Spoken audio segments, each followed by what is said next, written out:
You were making around $14,000 a year after that, shortly after No, that. I went from earning a month, so a month. $4,000 a year to $14,500 a month. Exactly. Now, if you annualize that, that was $175 a year. So I went from earning $4,000 a year to $175. I hadn't earned $175 that year.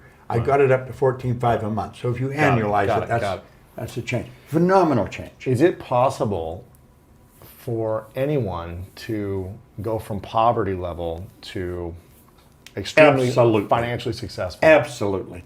I think earning money is one of the simplest things I ever learned. And it's one of the most misunderstood things. Wealthy people historically have always had multiple sources of income. They don't have one.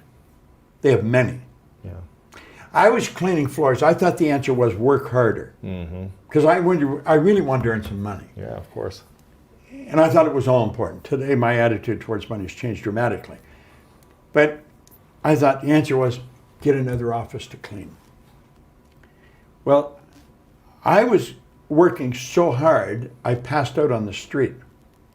I would have been maybe 27, 28. I literally passed out on the street. I was working so hard. I came to, and there's a great big cop looking at me. I was laying there. It was scary. There was a group of people around me. I saw lights flashing. Then I saw a couple of guys in uniform with a stretcher. And it was scary. I had passed out. I guess they thought I had dropped dead. I had a heck of a time getting away from them, but I did get away. They didn't take me in the hospital. I talked them out of it. I got away, and I got thinking, I'm not doing this right. Working harder, working more hours is not the way. No. Yeah. In fact, Napoleon Hill wrote that in Think and Grow Rich. He said, if you are one of those people who believe that hard work and honesty alone will bring riches, perish the thought, it is not true. Riches, when they come in huge quantities, never come as a result of hard work. They come, if they come at all, in response to definite demands based upon the application of definite principles and not by chance or luck. So you got to find a demand and fill it, but you got to follow definite principles to do it. Wow. In other words, it's got to be in harmony with the law. You got to give more than you get. If you're trying to get, forget it. Yeah. Well, I got by myself and I thought, I'm doing something wrong. I was earning more money, but here I'm passing out. This is not normal. And it's like a little voice in my head said, if you can't clean all of them, don't clean any of them. So I got all dressed up. People now accuse me of sleeping in my suit. I wouldn't take a suit off. Didn't matter where I was. Because I knew the cleaners were tired, and I would go around. I got other people cleaning offices. And I knew pretty well where they'd be. So I'd drop around, I'd bring coffee and donuts, and I would drop in and I would talk to them about goals. And then I'd go to the next person. But I always was dressed up because I knew how tired you get. And if I was in working clothes, they'd expect me to help them so they could finish and go home. Interesting. But when I had shiny shoes and a suit and shirt and tie, they didn't expect me to help them clean. So I'd go on to the next place and then the next place.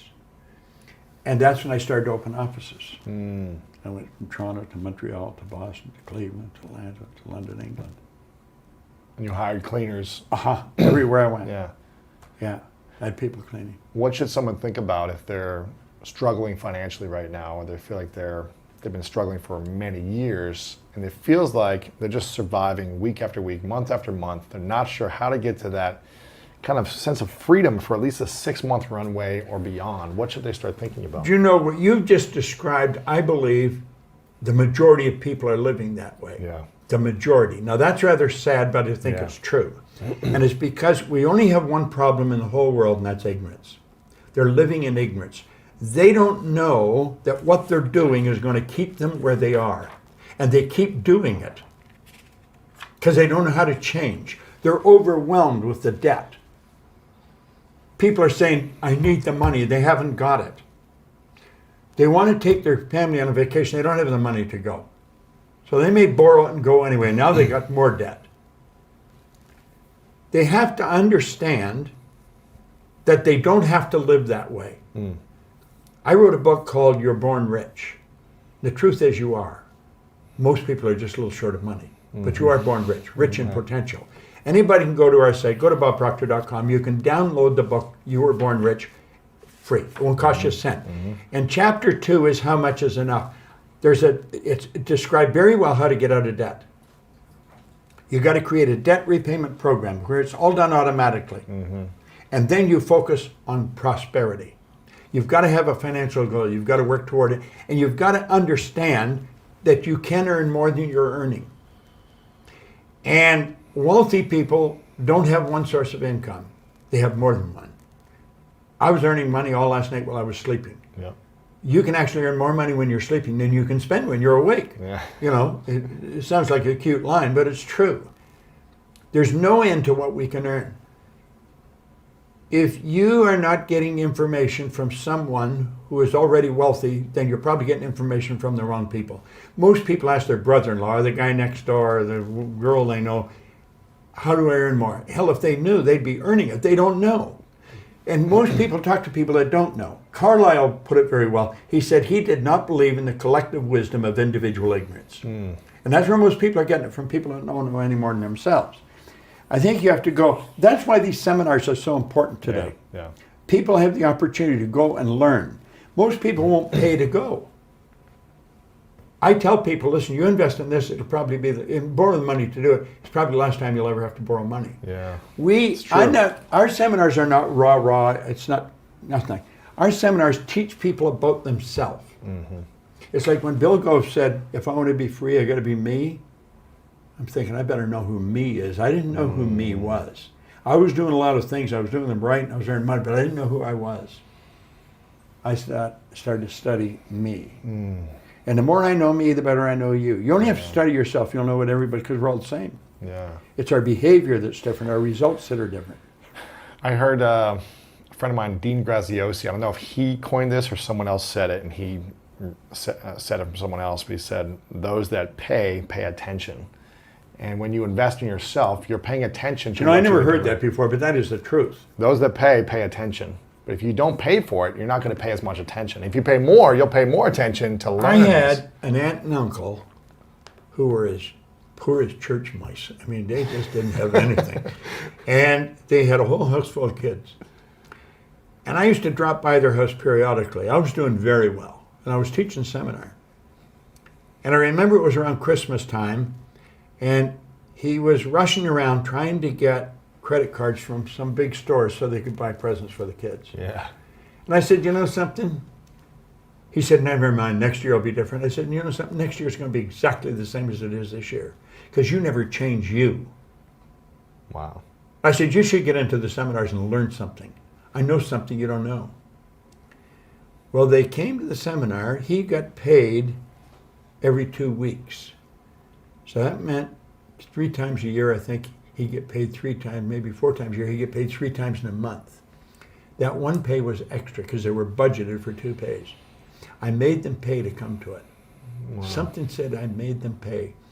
And I think they thought I should have comped them into it.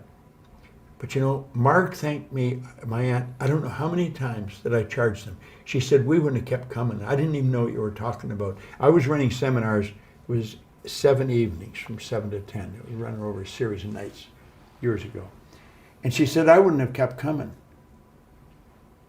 But she said, because we paid, I came. Of course. He's right. If they pay attention. That is so true. And if they don't, you're not going to be, you don't going to care. When you hear something you don't like, this is not for me.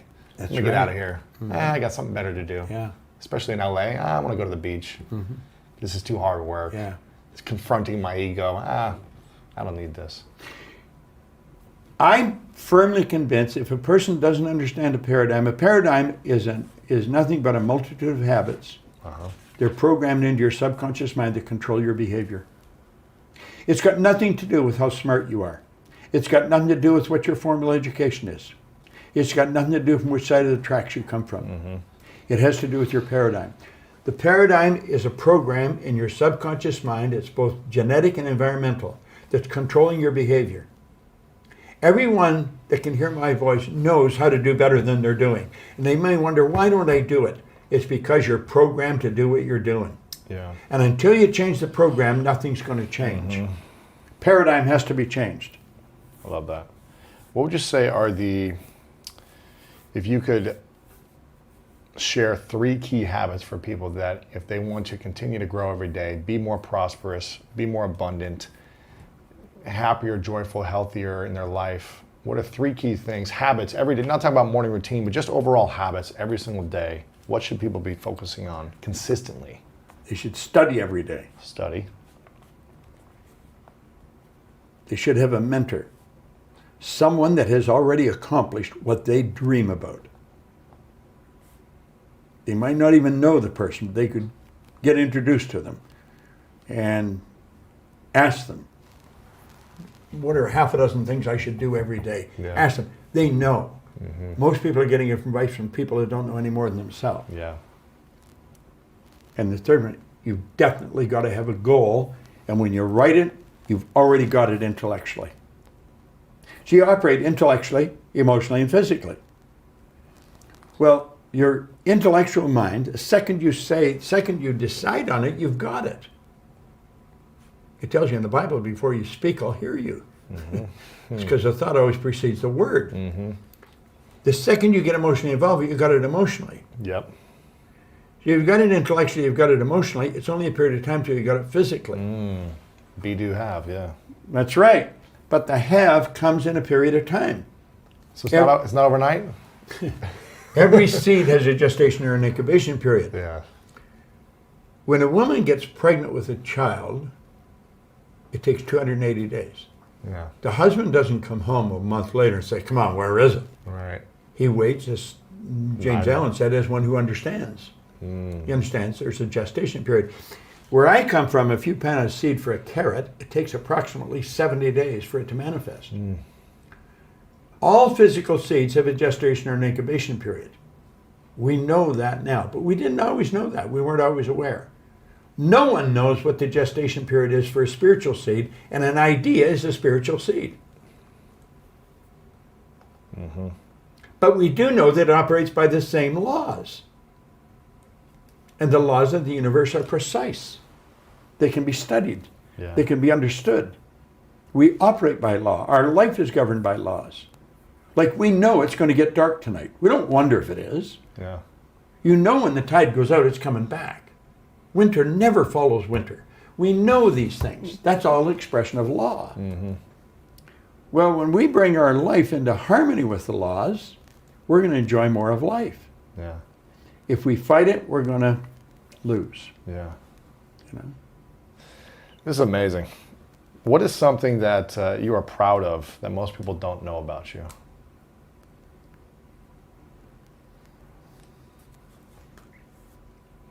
I don't really know. I spend all my time thinking of how to teach this, you know. Yeah. I'm proud of our company. Yeah. I'm proud of the people I work with. Proud of my family. I just love what I do. I just love it so much. I think it's such a shame when people don't study. Yeah. Because, And that's your first habit, yeah. well, there's so much about us that we don't know. And we can do anything. Life is pretty special, you It's know. amazing.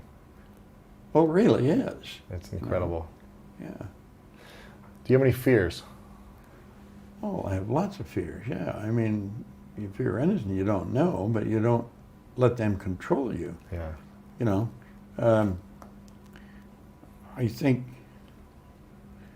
someone said that courageous people don't have any fears. Eddie Rickenbacker said there's no courage without fear. Courage gets you to face the thing you fear. So I have fears. Anytime I go to do anything that I've never done, I'll be afraid, but that doesn't stop me. Yeah. In fact, I call that hitting a terror barrier, you know. A terror barrier. A terror barrier. That's, you got to, like, you get a new idea. Let's suppose a person's got an idea, they're going to quit their job and start their own company. That's an exciting idea. They're intellectually involved with it, that's all. I mean, they can play with that all they want. In their mind, Nothing's ever going to happen because it's just intellectually. They take the idea and they get emotionally involved with it. Now all hell breaks loose. Yeah. They hit the terror barrier. Ooh. I start to feel the fear. Ha. And if you don't go through the terror barrier, where do you go? You're right back into safety. Bondage, and that's where most people live. Because they don't know how to do it. They don't know where the money's going to come from. They don't know where the help's going to come from. I heard one time a good thing when the Maharaji was going to take TM to the world. One of his advisors said, well, where's all the money going to come from? He says, wherever it is right now. Wow. I love that, because that's where the money's going to come from. So when people hit this fear because they haven't got the money, they don't know how, they want to realize the way is already here. If nothing's created or destroyed, if all the power is 100% evenly present in all places at the same time, everything we've got it right here. It's right here. We just don't understand it. So you hit this terror barrier. If you don't go through it, you're toast. Yeah. So You always stay in your comfort zone. You'll never be able to grow and yeah. expand. So if something doesn't scare me, I know I'm not growing. It's something that, as an athlete, or did you play sports growing up at all? Not a lot, no. Some recreational stuff, yeah. As an athlete, I was in pain almost every single day. Our coaches would push us to a limit that we didn't want to go to. Yeah. They wouldn't hurt us, where we'd be broken bones, but it was painful. I'd much rather be laying on the couch, playing video games or whatever it is, having fun. But that pain threshold, breaking through that pain barrier and discomfort always made me feel a little more confident in myself. Like, wow, I was able to do that. I didn't think I could push that far, but now I can do a little more tomorrow. And doing that every day over years is conditioned me to want pain every single day in a healthy way. That's where the coach played an integral role. Yeah, huge. The coach is the mentor, and that's what they play. And I think if you have the right coaching for a period of time, then you said, now, it's in me. You see, it's part of you now. Well, that's where it is. It's part of me. Like, fear would never stop me. In fact, if it doesn't scare me, I know I'm probably not going in the right direction. Yeah. Should we face a terror barrier every day? Is it too much to do it every day? No, I don't think so. Is it helpful if we're looking for things that scare us every day? Well, yeah, you should be going that way, And you'll realize after you go through it, you step through fear into safety. This is one of the best pieces of literature I have ever read. I'm going to read it through. It's only about 20 lines. And then we'll talk about it for a few minutes. Great. My mind is a center of divine operation. The divine operation is always for expansion and fuller expression. And this means the production of something beyond what has gone before, something entirely new, not included in past experience, though proceeding out of past experience by an orderly sequence of growth. Therefore, since the divine cannot change its inherent nature, it must operate in the same manner in me. Consequently, in my own special world, in which I am the center, it will move forward to produce new conditions always in advance of any that has gone before. I'm just going to photograph. I'll take a picture of this page and I'll send it to you. Please. The start of this is the key. My mind is a center of divine operation. Now, if I held a basketball here, there's only one point in that basketball that's center, isn't there? And that's determined by the outer measurements of the ball. Agreed? Mm-hmm. There's only one center in this studio. I don't know where it is. I don't even know how to find it, but I know somebody would know how to find it. In all things, there is only one center. This literature says my mind is a center, which would indicate there's more than one center. Mm. So if you study this long enough, and I finally figured out why, the man that wrote this is one of the most brilliant writers I think I've ever studied, Thomas Troward.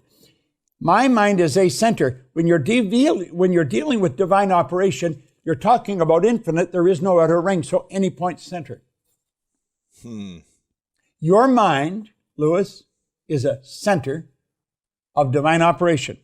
And the divine operation is always for expansion and fuller expression. This means the production of something beyond what's gone before. So there's something coming. It's going to be better than everything in the past. I'm going to send this to you. I want you to read it every day for 90 days. Okay, yeah, send it to me. I'll This print it will out. stretch your mind. When you say, what do you study? I want to expand my awareness. I want a greater awareness of my relationship with the whole scheme of things. Isn't it crazy that we are standing on a moving ball in the middle of infinite space? Yes. Yeah. When we think about that sometimes, that we're on a little ball, a little dot on a little ball that's rotating Yeah. in the middle of infinite space. Yeah. Moving at a ridiculous speed. Do you know, the more you study this, the more you realize what a magnificent creation you are.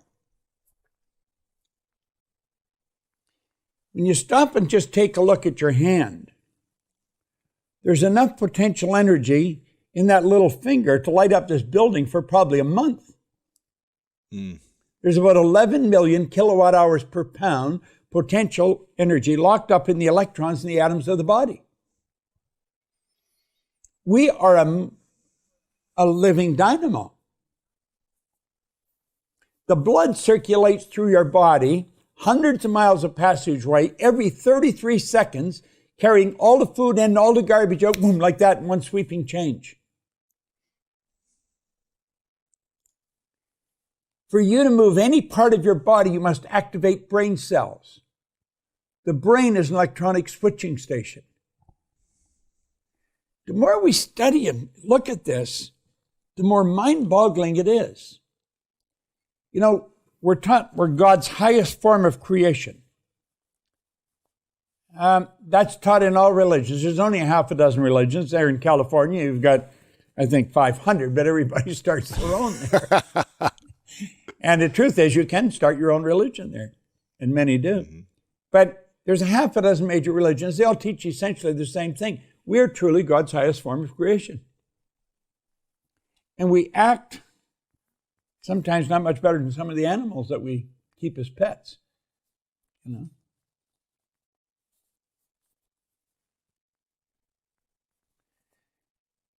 You, I think, shows like yours, you do such an enormous amount of good. Thank you. Well, you really do. You provoke people to think about a lot of different things. And if people will begin to think, thinking is the highest function we're capable of. And thinking can be taught. Unfortunately, it's not being taught, but it can. You know, it's the highest function we're capable of. You know? So it's worthwhile learning.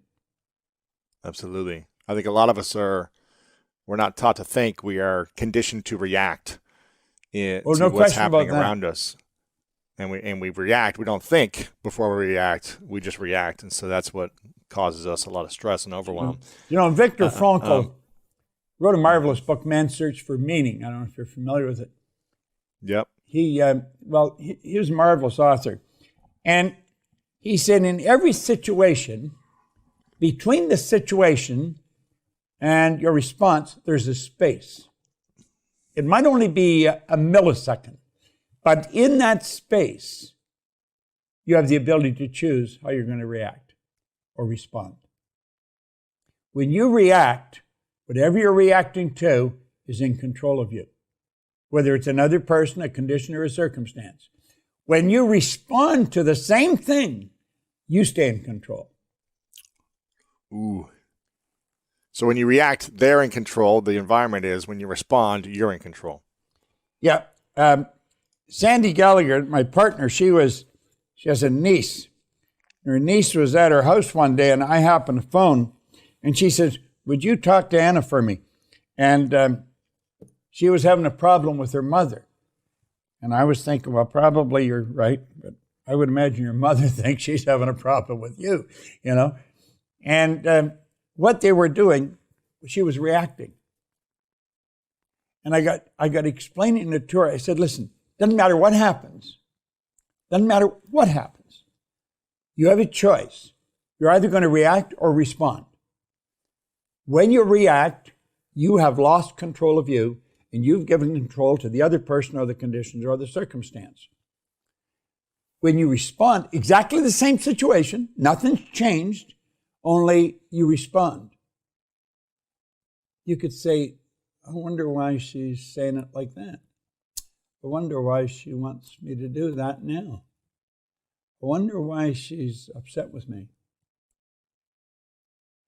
Well, her mother apparently, if I get this story right, apparently got a hold of Sandy and wanted to know what the hell was going on with Anna when she went home. She was so different. That's a huge lesson to learn. I've been researching this more and just trying to learn from people like yourself on how you have dealt with self-doubt over the years and how you think anyone who feels like they're doubting themselves, what can they do to go from doubt into confidence? What do you think is the path? Okay, that's a good question. It ties in with the previous question you asked. What do we do with fear? Fear comes from the doubt. So the doubt becomes the cause of the fear, which is the cause of the anxiety, etc. The doubt is the cause, fear is the effect. What is the polar opposite to doubt? Understanding. It's understanding. That's the opposite of doubt. So what is it we want to understand? Well, if it's me that's entertaining doubt, why am I entertaining doubt? If I were to find out who I really am, and I believe everything that's been taught down through the centuries, I would have no doubt. I would be realizing that I could do anything.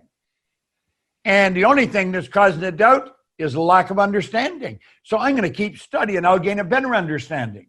I don't doubt myself. I don't doubt what I can do. Does that mean that I can do everything? No. When doubt appears, I'll eliminate it. And I'll eliminate it fast because I'm going to figure out how to do whatever it is I'm doubting. Yeah. And you see, if it's me that I'm doubting, it's because I don't understand me well enough. I did a broadcast the other day. It was all over the place. We had thousands into it on self-image. And we've got to get a better image of ourselves. We have to get a true image of ourselves, understand who we are, how our mind functions. Realize this physical instrument we're living in is nothing but an instrument. It's the instrument of the mind. And the mind expresses itself with and through this thing we call our body. Well, let's understand that better. This thing, you get enough power in your one hand to light up that building you're in for probably a month. Wow. There's about 11 million kilowatt hours per pound potential energy locked up in the electrons and the atoms of the body. Well, that's the invisible power that's in me. I want to understand that better. That's the physical side. What's the higher side? Higher side is my intellectual side. And that is the intellectual factors that I run through earlier. Perception, will, reason, imagination, memory, and intuition. There's 6 of them. And as I understand those more, as I understand my intellectual factors, I'm using the things and I'm utilizing and developing the things that separate me from all the rest of the animal kingdom of which I'm a part. Then I can tap into the spiritual essence of who I am, because we're spiritual beings. And that's where the greatness lies. It lies in understanding the spiritual essence of who we are. You see, our spiritual DNA is perfect. It requires no improvement. It requires no modification. Our spiritual essence is perfect. And that perfection is within us. So the trick is figuring out how to express it in a greater way. Yeah, and not get trapped into a different type of expression through bad news or friends or parents' beliefs or whatever it is that tries to shut us down, correct? Exactly. So, and they will try and shut us down because we're coming up and we're saying, I'm going to do this. They'll say, you got to be out of your mind. You're going to quit that good job. Are you crazy? We got to be strong enough to say, I'm going to follow my dream. Amen to that. I'm a big believer. Like Martin Luther King, I have a dream. He didn't say I have a plan. He didn't say I have a bank account. He didn't say, I have a dream. I have an image in my mind. I have a good, beautiful picture that I want to execute in my life. Self-image. I love this topic about self-image. How do we reshape our self-image to serve us as opposed to bring us down? Well, it's interesting. Maxwell Maltz actually discovered self-image as we know it today. He was a cosmetic surgeon, and he found if he operated on a person, maybe they had a distasteful scar in their face, and he removed the scar, he said sometimes there was a phenomenal change in the person's personality. But he said other times they'd remove the scar, it was very successful, no change in their personality.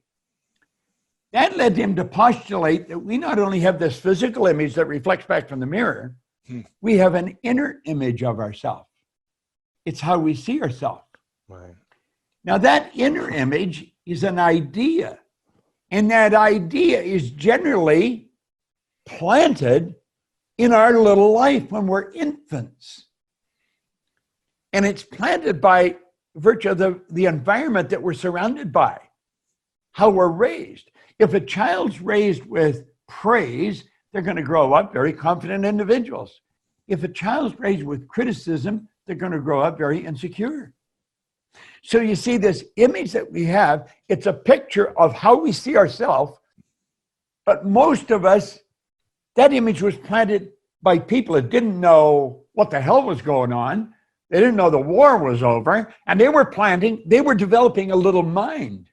It was a mind. They were shaping it like fresh clay. They didn't understand that. It was a kid they're looking after, and we feed him, we keep him warm. What the hell?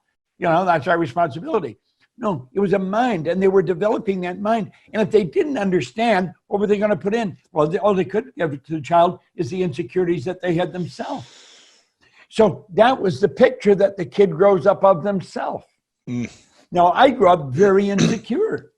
I was born during the Depression. When I first went to school, the Second World War had just broken out, so everybody's rationed for everything. It was hard times. All the men were away fighting in Europe or South Pacific. There was no men doing anything. The women that were there were driving the trucks. They were cops. They did everything. So There wasn't a whole lot of time used for developing a little mind.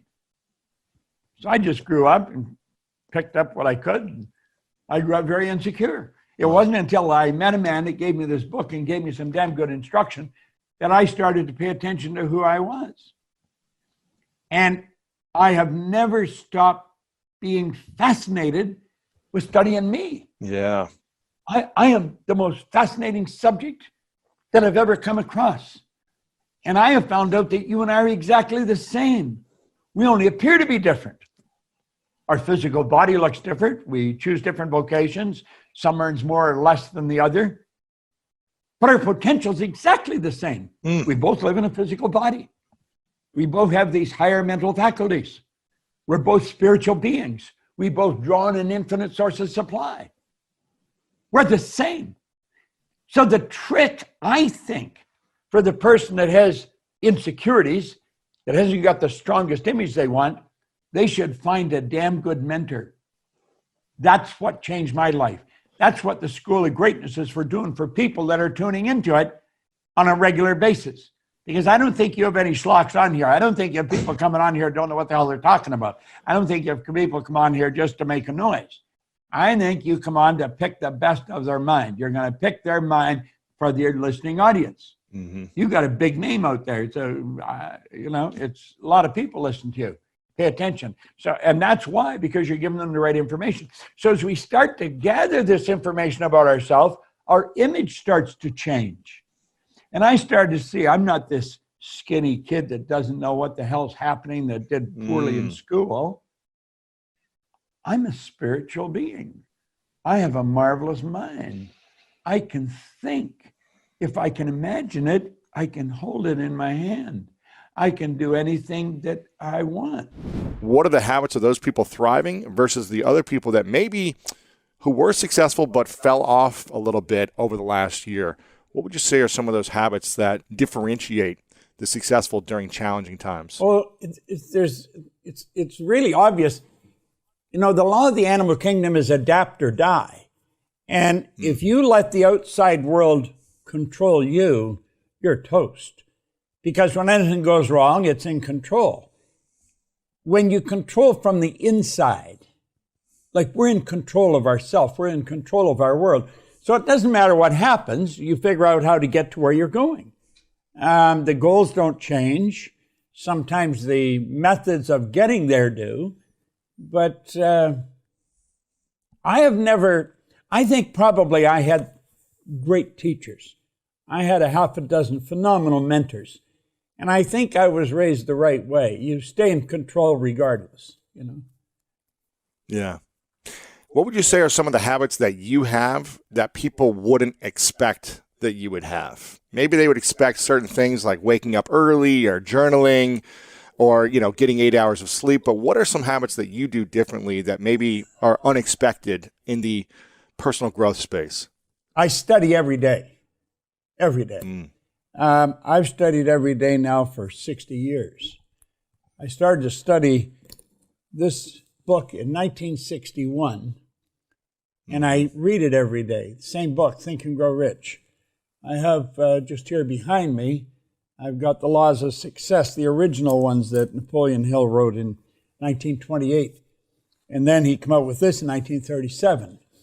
And the man that gave it to me, he said, if you'll study this every day, he said, you're going to have a wonderful life. And he pointed out Napoleon Hill spent his whole life studying the lives of 500 of the world's most successful people. He was mentored by Andrew Carnegie, who at the time was the wealthiest man in the world. And he said, since he spent his whole life putting this together, he said it would be a prudent move on your part if you spent the rest of your life trying to understand and apply what he was teaching.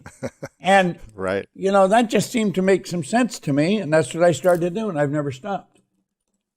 If there was only one principle inside of Think and Grow Rich that you could only live by and only talk about, and you wouldn't be able to talk about anything else inside the book, what would that one principle be? Persistence.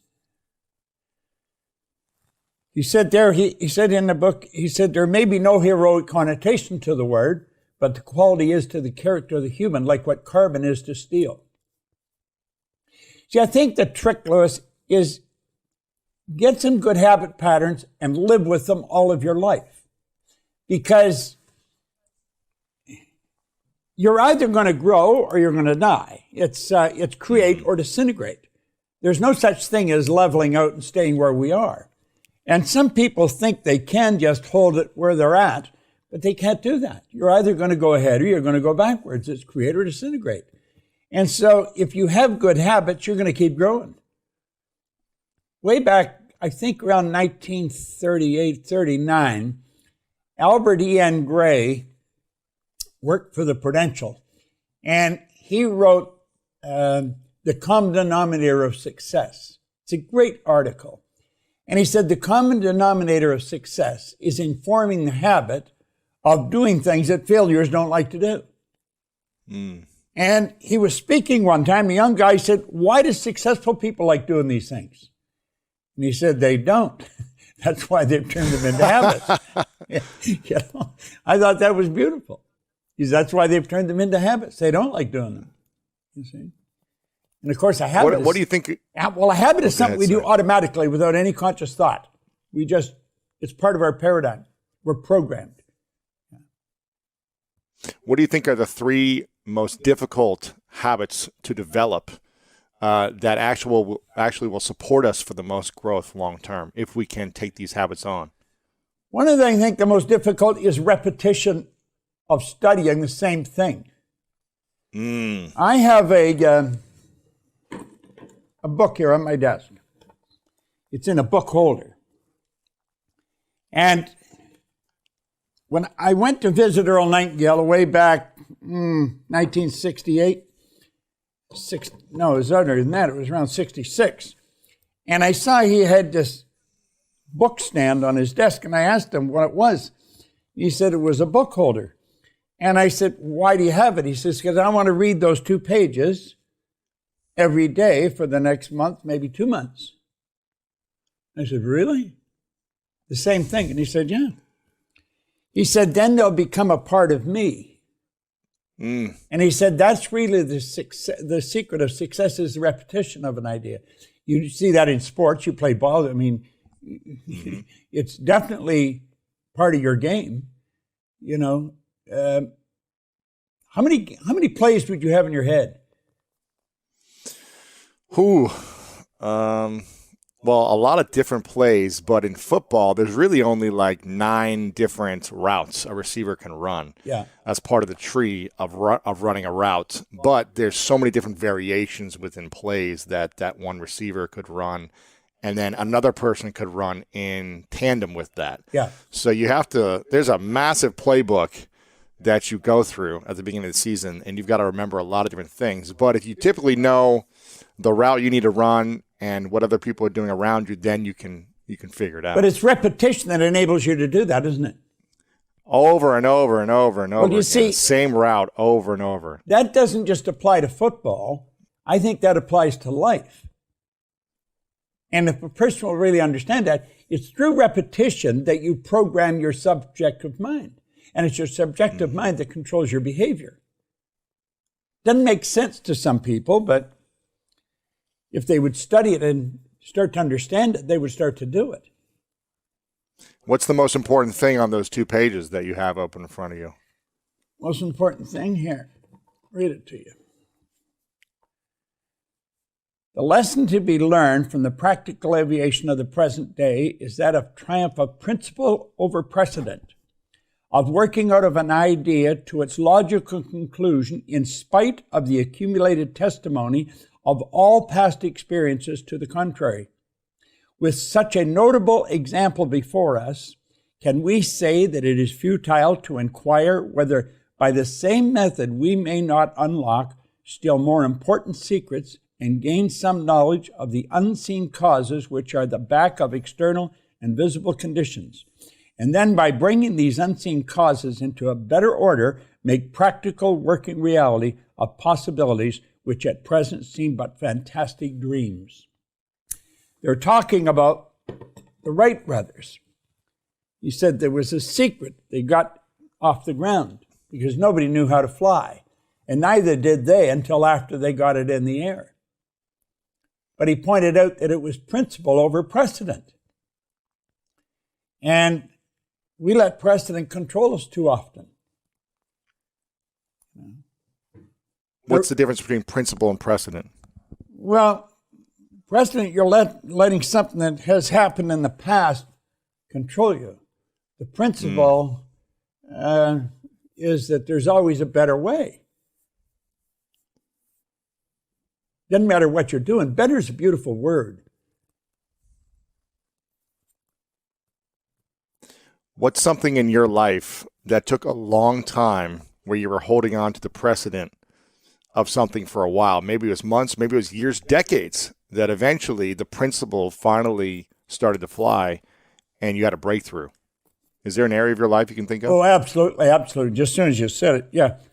You see, when I started in this, when I first got this book, I was such a loser. And I mean, in every way you look at it. I went to high school for 2 months. And I didn't quit. They kicked me out. They didn't want me there. And I was kind of happy because I didn't like it there anyway. Mm-hmm. I held dumb jobs. I never had a half-decent job. The idea that I could even get a good job never entered my mind. I had such low self-esteem. I didn't understand that at the time. I didn't even know what self-esteem was. And letting go of the fact that I didn't have a formal education, that I never had any business experience.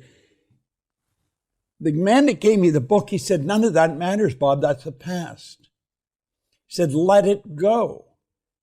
Well, I had a difficult time letting that go because we're programmed that if you don't go to school, you can't get a good job. That if you're going to earn a lot of money, you've got to be really smart. Well, you see, I didn't think I was very smart, and I didn't have any formal education. That's a hard thing to let go of. Mm-hmm. But through the repetition of studying this over and over and over, and as he pointed out to me, Edison had grade 3. And he pointed at different people that had no formal education. And I finally made a break, left it behind. I'm not quite sure exactly when, but I let it go. Yeah. What would you say are some deciding factors that can help someone with their self-esteem? Because you and I are very similar, where my childhood, I didn't have much confidence in myself or esteem because I was in the bottom of my class in school, because I was, had tutors and special needs classes, because I just wasn't able to understand it and comprehend that well, and felt awkward and goofy in my life. What are some things you think people that in their teens or even in their 40s and 50s who don't have confidence yet, what are the things that we can be doing differently to gain confidence, to build self-esteem? Because I think this is one of the key factors of success, is believing in yourself. It doesn't matter if the world believes in you if you don't believe in you. Yeah. What can we start to do to change that? Well, I think a person has to start to study themselves. Most people know very little about themselves. They think they're their body. You're not a body. You have a body, and you have a marvelous mind. And when I first started to study this, I thought, studying the mind, that's for psychiatrists, psychologists, behavioral scientists. And the man that told me, he said, no, it's not. He says, that's for anybody. That's for little kids. And so I think as we start to understand something about our mind and something about our higher faculties, see, we're all programmed to live through our senses. We go by what we see, hear, smell, taste, touch. Well, I've got a little dog at home that can see, hear, smell, taste, touch. All the animals in the world, they're completely at home in their environment. They blend in. They operate by instinct, which is perfect. We had instinct removed, and we had higher faculties put in our place, And if we would study these and gain an understanding, your self-image would automatically start to improve. You have perception, the will, reason, imagination, memory, and intuition. Those 6 faculties will give you the ability to create your own environment. See, we're totally disoriented in our environment, where all the other little creatures are completely at home in theirs. And we're disoriented in ours because we can create our own, but we don't know that. School doesn't teach us that. School is more interested in the development of your intellect than in the development of awareness. Like, a person doesn't earn $100,000 a year because they want 100 a year. They earn 100 a year because they're not aware of how to earn 100 a month. Awareness is really the key. And when we become aware of who we are and what we've got working for us, marvelous things start to happen to us. And that's really what happened to me. I never went back to school. I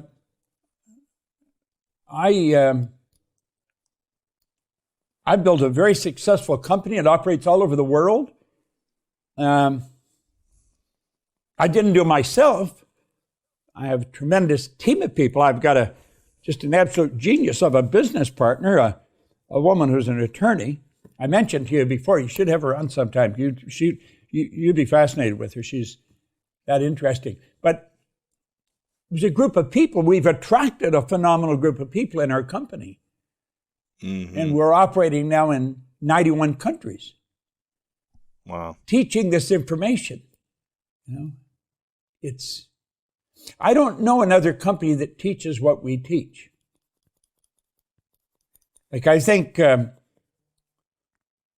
Tony Robbins has probably done more for our industry than any individual. The Secret has probably done more for it, as much as Tony has, the movie. But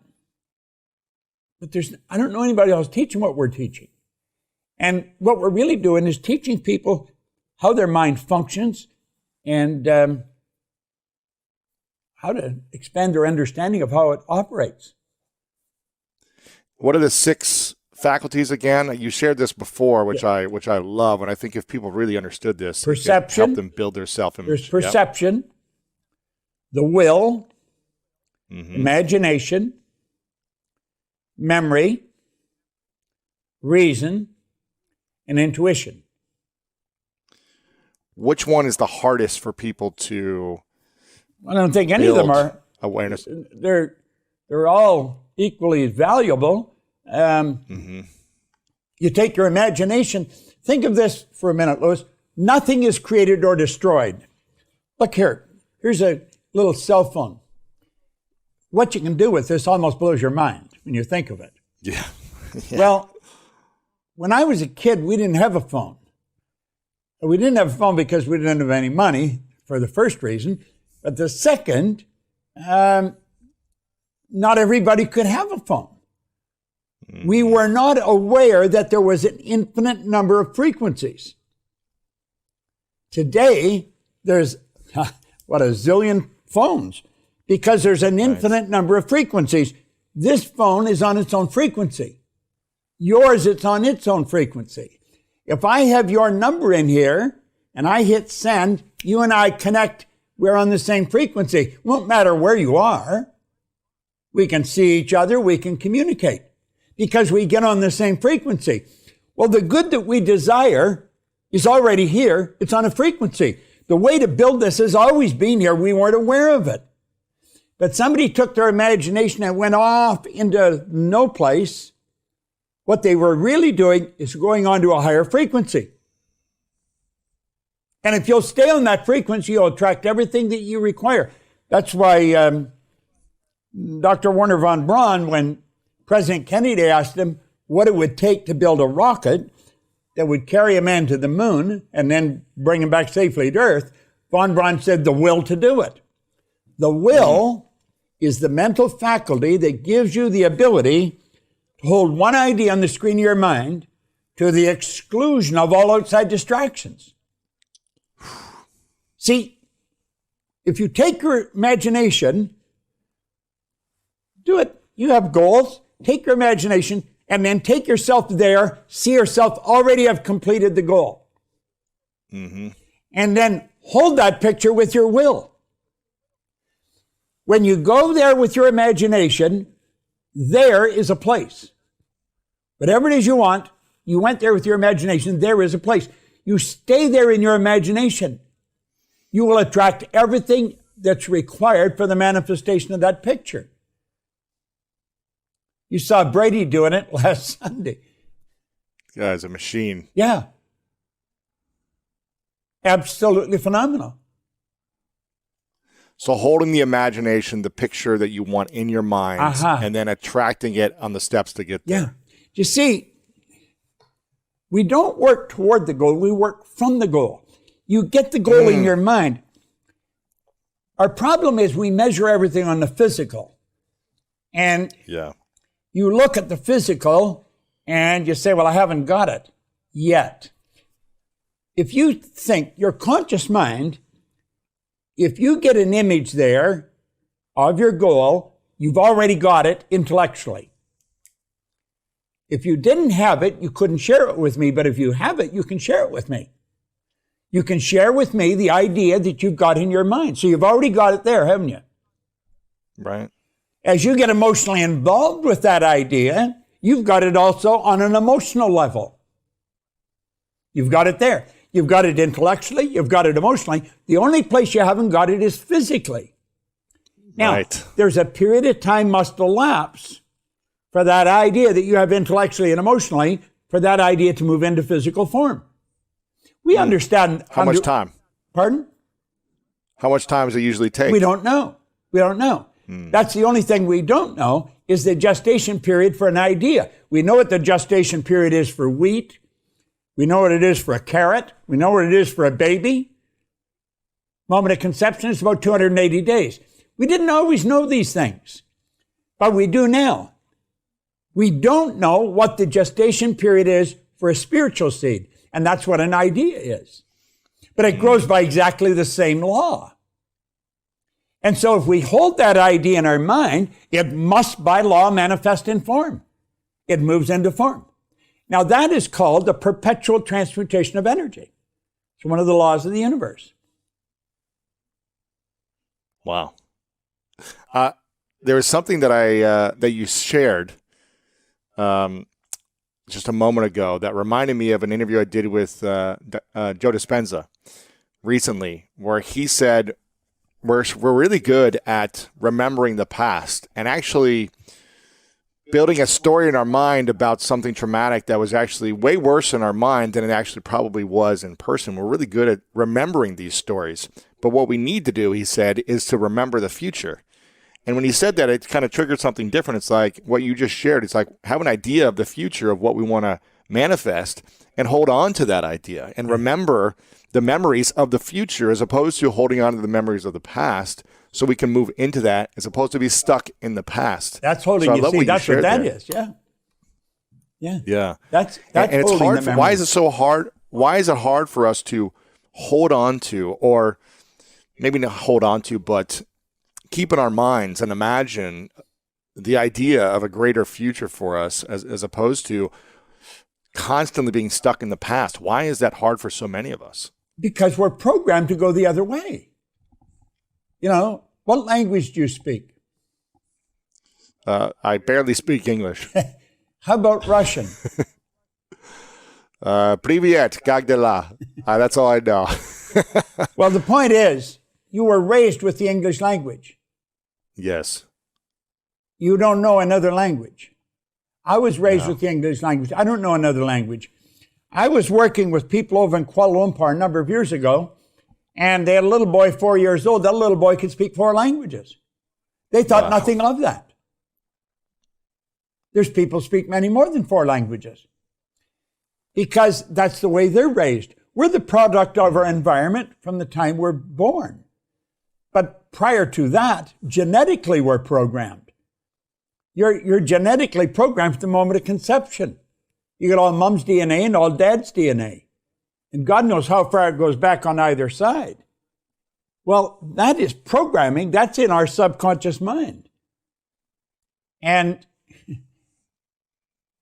that's called a paradigm. That's what it is. It's a program in our subconscious mind. Now, here's the crazy part. You have programs in your phone or in your computer. The people that write the code for these programs are really smart when it comes to writing code. They really know what the hell they're doing. The people that wrote the code for our biocomputer had no idea what the hell they were doing. They don't. They did not. They were writing the code for my subconscious mind and for yours. That's our paradigm. And that probably controls our life to an enormous degree. It did with me until I was 26. Now, I was fortunate when I met Ray Stanford and he got me into the Think and Grow Rich book, and that led me into God knows what else. I have been working at changing that program since I was 26. I'm 86 right now. So I've been at it for a long time, and I work at it every day. Most people don't even know that they have the problem. So they stay stuck their whole life. Listen, you interview some pretty interesting people. I watched you interview here a billionaire a while ago. Which one? I forgot who it was. Anyway, Ray Dalio, Charles Koch. it was a pretty interesting interview anyway. But the point is, anybody can become a billionaire if that's what you want to do. You say, well, wouldn't everybody? No, everybody wouldn't. I wouldn't want to put all my energy into that. Now, does that mean I don't want money? No, hell, I earn all kinds of money. And I probably want to earn more. But that's not my focus. We are programmed to live a certain way. And rarely do we change that. Now, I change it, and I teach people to change it. But most people don't. Stop and think of how few people are really well off. 3, 4, 5% maximum, if that. And 95% are struggling. And some of these are really bright people. You've got people that have a doctorate degree in commerce and finance, and they're broke. How the hell could that happen? Well, they never learned how to earn money. They learned how to count it, invest it, and what to do with it. They never learned how to earn it. School doesn't teach us how to earn money. It's absurd when you stop and think about it. Right. They teach us all kinds of stuff that's, a lot of it's useless, but they don't teach us about how to earn money. And money is a medium of exchange that's negotiable all over the world, you know? Yeah. What do you think of the programs or the programming that hold us back the most? Maybe the 2 or 3 things that Well, we were talking about programmed. earlier, the self-image, that's programming. Mm-hmm. Mm-hmm. And I have a little great-granddaughter, and her mother and father are really fascinating. I'm watching them how they treat this little girl. It is fascinating. Her name is Nora, and if they do anything, they'll say, "Thank you, Nora." Nora, that is really good. I mean, this kid, I think, is going to grow up with just a phenomenal self-image. Now, they have been studying this all their life, and now they've got a little baby, and watch the two of them working with her. It's phenomenal, you know. But I think self-esteem has to be one of the biggest problems. That's not really taught in school. It's not taught in many homes. You take and get into any of the sports leagues, they don't teach much about the subconscious mind. The subconscious mind's controlling how well you play the game. Mm. What is the thing that's been on repeat for you every single morning to help program your subconscious mind in your favor? Is there a thing you say? Is there a mantra? Is there a meditation? Is there a practice that helps reprogram in a positive way? I have a goal card. Carry a goal card with me all the time. My goal's on the card. I touch that. When you have a goal and you write your goal, you paint a picture with words. Your goal is a picture in your mind. And you paint the picture with words. When you're writing it, you impregnate it into a group of cells in your brain. When I carry this in my pocket, when I touch it, a sensory factor touch is affected. It's a light message goes flying through my body, and it resonates with those cells in my brain, and the picture comes on the screen of my mind. This is a ritual.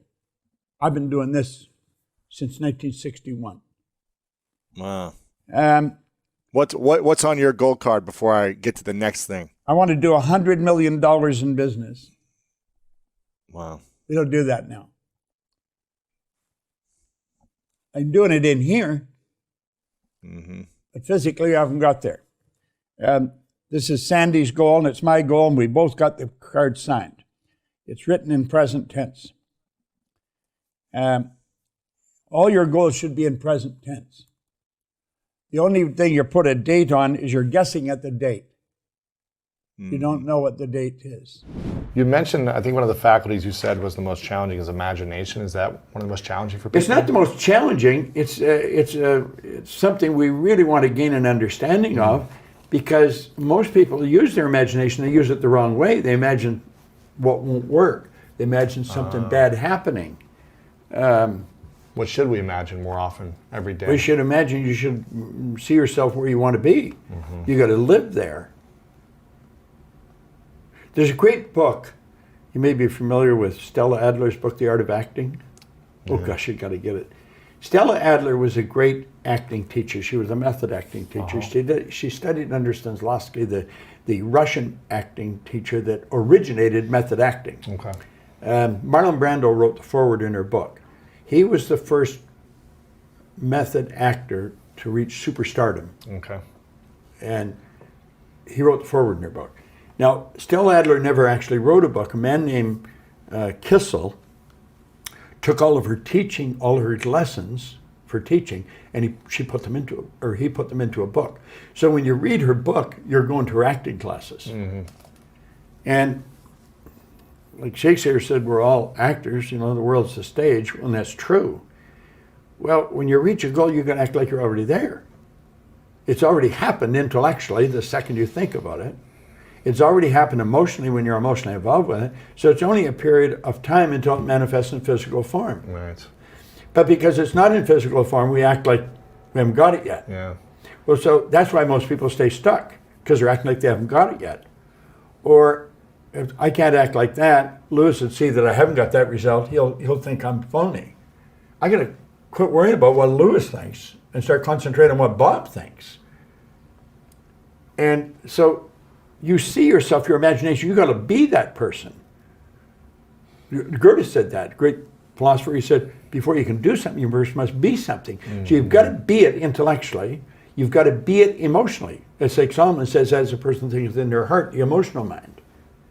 Well, it's only a period of time then until it manifests physically. That's one of the first laws of the universe, is the perpetual transmutation of energy. Energy is moving into form, always. To form, moving into form, through form, back into form again. So we cause it all to happen the way we think and the way we stay locked into ideas. You know? How should people be developing their imagination on a daily basis in a positive way? Well, I think they should take time to image what they want. I have a business partner, Sandy Gallagher, who's a brilliant woman, and she rides horses, gaited horses. And she's in Kentucky right now in big shows there. She images herself as a world champion. Every day, she takes the time and she sees herself as a world champion. She sees herself getting the roses, getting the whole thing. And that's the way you should do it. I think you build the image of what you want. I mean, you obviously imaged this studio before you ever built it. Right. I mean, everything you see here was part of the image in your mind. But everything you create twice. Once in here, once out here. You know? So you never get an original painting. You always get a duplicate. The picture's in here. Wow. So we have to see ourselves with what we want here. Now we've got enormous deterrent in our paradigm. We're conditioned genetically and environmentally. And that conditioning is controlling most people's lives. That's why brilliant people are broke. Brilliant people are unhappy. Brilliant people never really accomplish very much. They're absolutely brilliant, but their paradigm is controlling them. It's all about intellect. They're smart people. But like, you got to consider where we come from. A little particle of energy from mom, a little particle of energy from dad comes swimming along. That's the nucleus of us. Then that goes on for 280 days, attracting more energy until you make your debut on the planet. And then you're programmed environmentally by your environment. So everything that's going on is going right into your subconscious mind. So you come out, you're programmed genetically. We don't know how far it goes back, 4 or 5 generations possibly.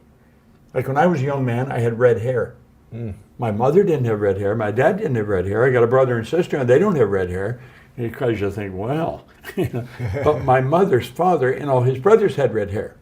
So sometimes it jumps a generation. That's why we look like our relatives. It's genetic conditioning. And then there's environmental conditioning. We know almost all welfare recipients are 4th, 5th generation welfare recipients. So this is passed down from generation to generation. Now, unfortunately, we're all exactly the same. We got exactly the same potential. Our spiritual DNA is perfect. But that perfection never expresses itself properly because of this paradigm. It's conditioning in our subconscious mind. You see so many brilliant people and they don't make it. I had a good friend of mine, Milt Campbell. He won the gold medal in decathlon. Wow. I was a decathlete. Were you aware? I was an All-American decathlete. Well, yeah. Milt won in Melbourne in '56. Wow. Okay. And he won in '52 in Helsinki. When, Wow. Bob Mathias won his second gold. He won the gold in '48 and then in '52. Wow. Milt told me, if he told me once, he told me 1,000 times. Every time I was with him. You know, there was a lot of athletes in schools that were better than me, but they quit. Yeah. Well, our paradigms get us to quit things. Why? Because of programming. You're programmed. You have to ask yourself, why don't they do that? I did a lot of work with the Prudential of America. In fact, I got stuck in the insurance companies for a number of years. I was so effective at what I was doing. And we raised their sales by, one VP said over $1 billion. And all I was doing, getting them to change their paradigm. I was having them change the way they worked. A culture is a paradigm. Every country has a culture. Every family has a culture. Every company has a culture. Well, in the insurance industry, years ago, they had what they called debit agents. They went around collecting the money. And there would be a little book like the one you're working with that would have a record in there. I remember we had a book on top of our ice box. It was right near our back door. Mr. Spenceley was the insurance man. When I was a little kid, he'd come in, and there was a little book and a little box with some money, and there was always just pennies. Right. And he would collect the debit, mark the book, and he'd be on his way. And that's how the insurance business operated. They were called debit agents. Wow. Well, then as time moved along, people started to sign a little sheet of paper or something, and they would automatically draw it out of your bank account. Yeah. But the agents didn't change. The agents would just go and sell at night when mom and dad were both there, because you couldn't sell mom if dad wasn't there. You couldn't sell dad if mom wasn't there. This was a programming. So here we are in the 70s. Agents are still going to their office every morning, and they wouldn't go out and sell anybody, because you sell at night. They collected their debit through the day. There was no debit to collect. This had been, for years they were still doing this. And I'd ask them, I'd say, why do you go to your office? Well, you have to go to the office. And they'd be there, and I said, why do you have to go to your office? Well, because we have to go to the office. They didn't know why they had to go. Yeah. Then they go to lunch, they go with another agent. I said, did you ever sell another agent any insurance? No. I said, what the hell are you going to lunch with them for? I got them to do this. I said, you got to be like this. You got to be skin to skin with the person before 9 a.m., and you have to ask every person to buy at least $100,000 worth of insurance. You don't even have to sell them. Just ask them to buy. Well, I got them doing that. They were selling more $100,000 policies in a week than they previously sold in a year in almost every office. Wow. You see, that's conditioning. That's paradigm. That's the way they were working. They've been doing it for years. Nobody ever thought to change it. Largest insurance company in the world. And the head office was trying to figure out what I was doing, because wherever I went, the sales went crazy. I was showing them how to change paradigm. Your paradigm is your conditioned behavior. How do we know when we need to change our own paradigm? You always need to change your own paradigm. How often are you changing yours? I'm working on it right now, every day. Really? Yeah, I work at it every day. But you should only try and change one or two things at a time. Don't try to change everything at once. Well, you can tell what your paradigm is. Just study your own behavior. Think of your results. You want to improve your results, don't you? Sure. You probably want to earn more money. Sure. You probably want the show to be bigger than it is. Sure, yeah. How are you going to do that? You got to change the paradigm. That's right. You got to change your habitual way of dealing with these things. So you take a look at the results and say, what do I want to change? It's the results are an expression of the paradigm, not the intellect. Right. See, the conscious mind is where all our intellectual information is. You know how to do better than you're doing. You know how to do better than you're doing. Sure. I know how to do better than that. Why aren't we doing it? The subconscious is programmed. It's your conscious mind where the intellect is, and that's where our knowing is. Person knows, but they're not doing what they know. Just say, why do you do that? I don't know. Well, you know better. I know. Why are you doing it? I don't know. Well, I know. It's their paradigm controls their behavior. Yeah. So you take a look at your results and you say, what's causing that? So you've got to take back your behavior pattern. Why are you doing that? Because you're programmed to do it. Right now, the last time we did a paradigm shift seminar in Los Angeles was a number of 3 or 4 months ago. We gave everybody a ring binder. It's a damn thing's about that thick. And on every page is the same. At the top of the page, you write 10 things you're grateful for. And then there's a statement that you write. I am so happy and grateful now that I know my spiritual DNA is perfect. And that perfection is within me. Every morning, I look for ways to improve my paradigm. I have to write that with my left hand. I'm right-handed. I'm on my 41st day today. Writing left-handed? Writing left-handed. Why? It's changing the paradigm. I could be just as proficient with my left hand as I am with my right, but I got to change my paradigm. I'm programmed. Now, when you're writing, you just write. You don't think. That's why graphical analysts can tell a lot about your personality through your handwriting. Yeah. Of sloppy handwriting. If you're Don't writing read with your left hand and you're right-handed or your non-dominant hand, you gotta consciously pay attention to every stroke, every move your hand's making. And the second you stop, it looks like it was Chinese art that you're drawing. Right. But I know through repetition, keep doing it, keep doing it, keep doing it. It'll probably take me a year. Wow. But I'm learning how strong the paradigm is and how hard it is to change it. So a year from now, I'll probably be as proficient with one hand as I am with the other. And I'll stick to it. Wow. What's the thing you want to change the most within yourself to get to the next level of results that you're looking for? I want to be more effective in selling on a larger scale. So not one-to-one or one-to-few, but one to mass? Yeah, like I have a sales staff. We've got a pretty mature company. We have about 70 employees in our company. Wow. So we've got about 20 salespeople. Say 10, we have 20. I want to have a larger sales force. I want to create more leads for them because I think what we do is so important. We literally change people's lives. And I'll work until I die. I have no intention to ever retire. I think it's a despicable idea even. So I'm forever. Now, I worked on an idea last night on the plane. And it's sort of similar. Maybe it was because I was coming in here. Maybe that triggered this because we've been trying to come in here for over a year. Yeah. Somebody keeps telling me, Dates change and everything else. We just we weren't able to be here until today. Anyway, I'm on the plane and I'm thinking, how can I get more people? I have a studio in Toronto. If you're ever in Toronto, you'll have to come and see it. I want to see it, yeah. We have a beautiful studio. It is a television station. I had a couple of people from a TV station in one day, and I said, "Sir, like a television?" They said, "No, Bob, it is a television." I can run 4 cameras simultaneously. Young Scott there, he could operate the cameras from right in here on his computer. I can stream all over the world. It's 50 feet from my house. Wow. And we can stream all over the world from there. And so I'm thinking I'm going to do. It would be like a webinar, but it won't be a webinar. Like a live cast. It'll be a live cast, yeah. And it'll stream. And I'm really going to teach the people something.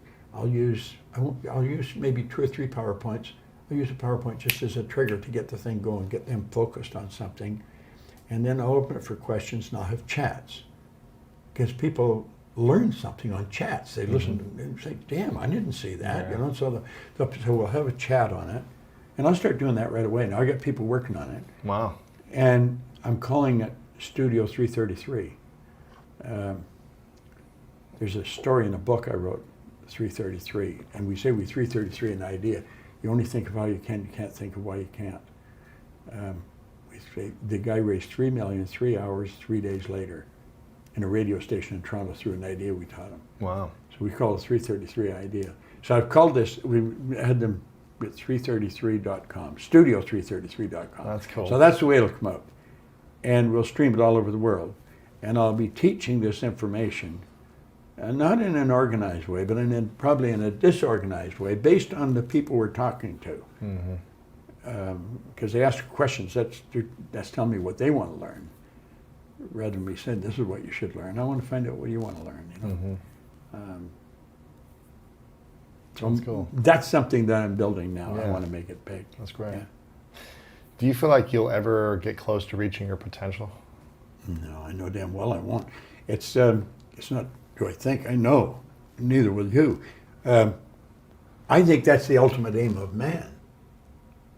We are created in God's image. Now everybody's got a different image of that, but we're capable of doing anything. We have infinite potential. Our spiritual DNA is perfect, so there's perfection within us.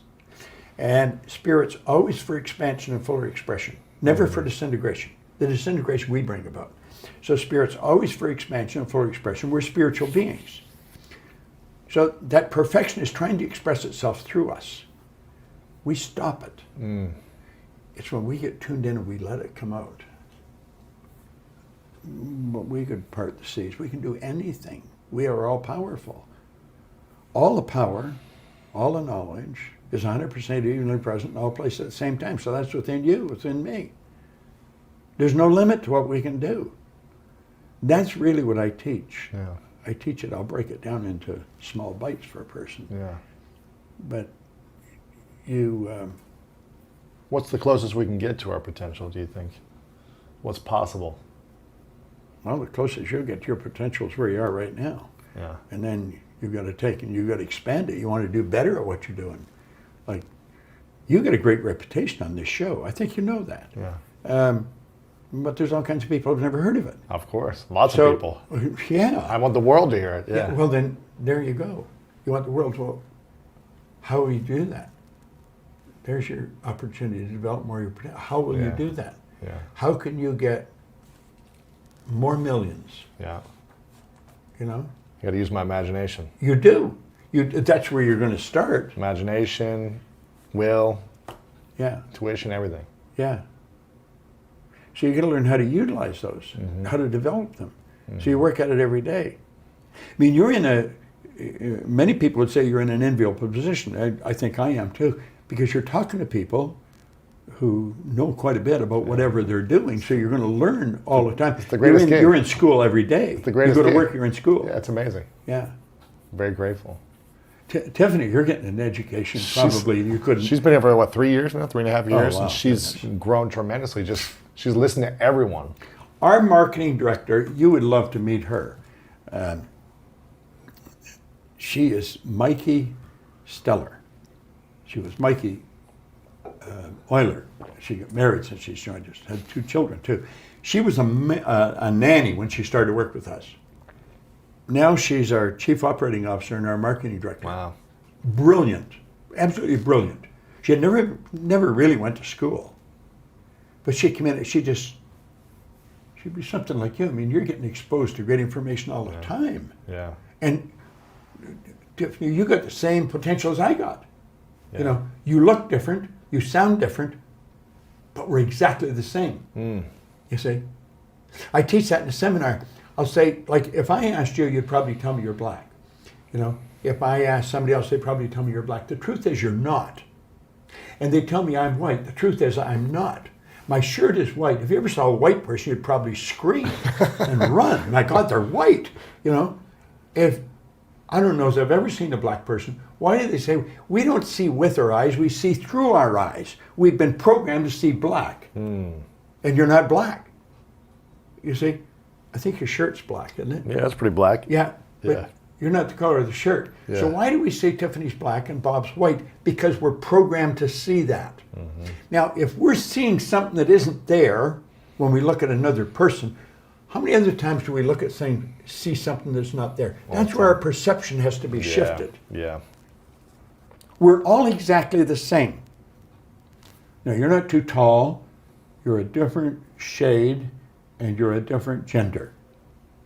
So you say, well, you're nothing like Bob. You're exactly like Bob. It just doesn't appear that way. But the truth is very rarely in the appearance of things. There's so much we can learn. And school's not teaching us. School's not doing the job. What's the thing you feel like you haven't learned yet? 85 years old right now, is that what you said? 80? I'll be 85 next Friday. Wow. A week Friday, yeah. You're very young. Happy early birthday. Yeah. There you go. So what's the thing you feel like you still haven't learned? Oh, well, like everything I'm teaching, I only know a bit of it. Oh, You know, and I don't know all there is to know about our higher faculties. I don't know all there is to know about perception or the will or reason. There's so much I don't know of what I'm doing. So I study every day. I want to learn more. So I've got to go to somebody that knows more, you know. Yeah. I study a lot of Thomas Troward's work. He's a wonderful author. He wrote the Edinburgh Lectures in Mental Science, the Dory Lecture in Mental Science, the Law and the Word, Bible Mystery, Bible Meaning. He was a great author. You know. And there's a woman, Genevieve Behrend. She wrote Your Invisible Power. She was Troward's only student. She went and studied with him from 1912 to 1914. And she It cost her $20,000. That must have been an enormous amount of money back then. But she was his only student. And she wrote a book, Your Invisible Power. It's a great book. Your Invisible Power? Your Invisible Power. Okay. I will send you Check a it out. copy. Yeah, I will please send you do. a copy. It's a great book. What's your top 3 recommended books for people of all levels? Well, that's not one of them, but I will. That is, yeah. maybe it should be. Think and Grow is Rich. Think and Grow Rich. Yeah.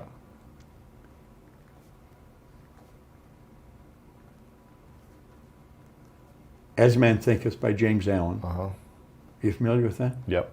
Such a great book. Yep. And U Squared by Price Pritchett. U Squared. Yeah, it's a little book. You familiar with it? Not sure. U Squared. Oh, you'd Okay. be sure if you knew it. If you had read it, you'd be sure. It's a great book. Okay. Absolutely. There's 35 pages. Every page is better than the last page. Wow. Every page is dealing with a new subject. And I they're gotta get that one. mind-boggling. I gotta get that one too. I'll send you that. You'll I'll send me your send top you- favorites.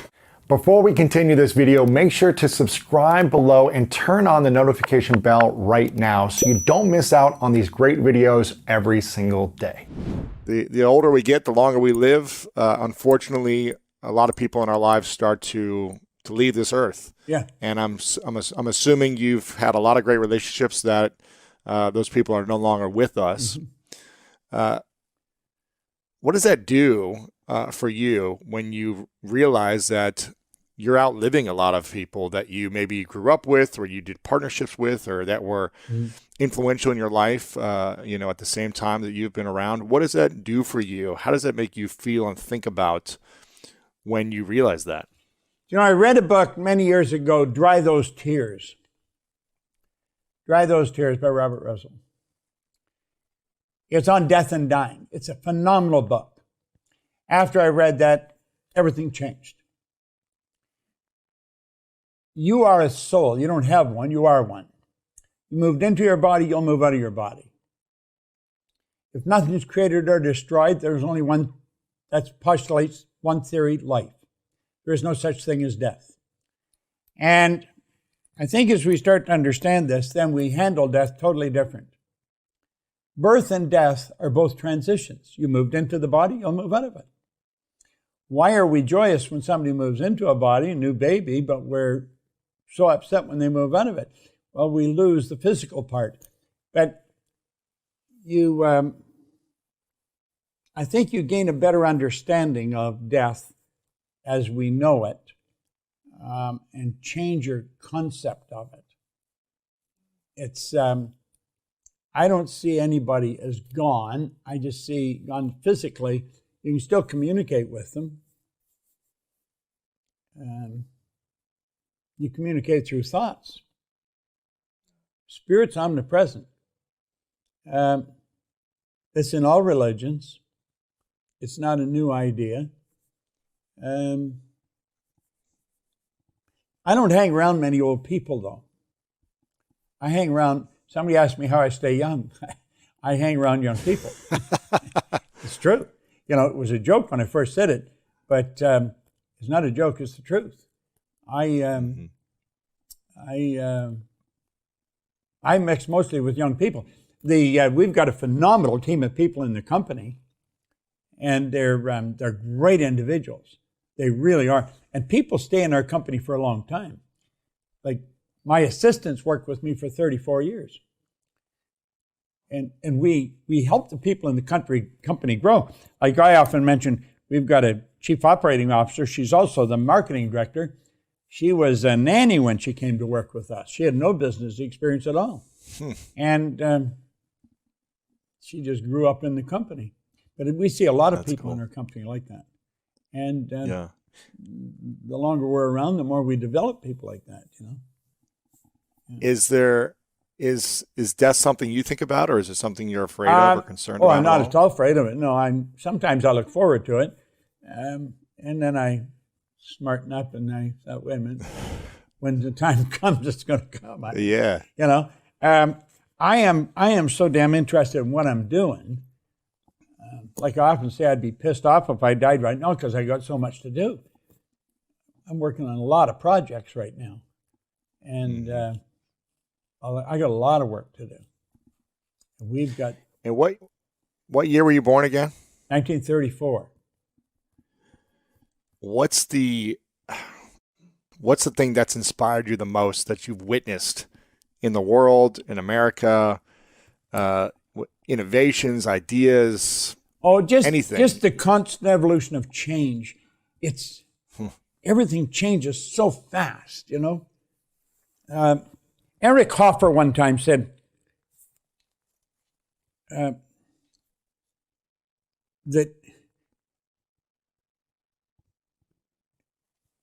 if we, how do you put it?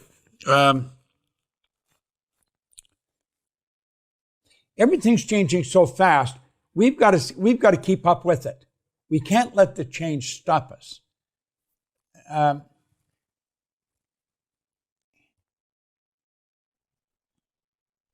I've forgotten. There's a quote that was fresh in my mind and it just left me now. But he was so right. You've got to stay with it. You've got to keep changing. You know, if you don't, you're sunk. Was there a decade that was hardest for you to adapt to or change? Well, the 60s. The 60s. The 60s was hell on wheels for me because that's when I get into this book, you see? And man, I had my past trying to pull me one way and the books and the people were trying to pull me the other way. And I mean, I felt like I was in a tug of war with myself, you know? 70s, it got pretty good. But the 60s it was a rough decade. Really what about the advancement of technologies from just cars to planes to having phones and cell phones and social media, all these things that are I've tried to stay up with it. You know, I'm not as proficient as I'd like to be with computers. I'd like to be able to know more how to work with them better. But you know, I've got a couple of phones and I've got a pad and computer going all the time. I make PowerPoints myself. Wow. I try and stay up with what's going on. So you're on TikTok yourself, huh, Bob? No, I'm not.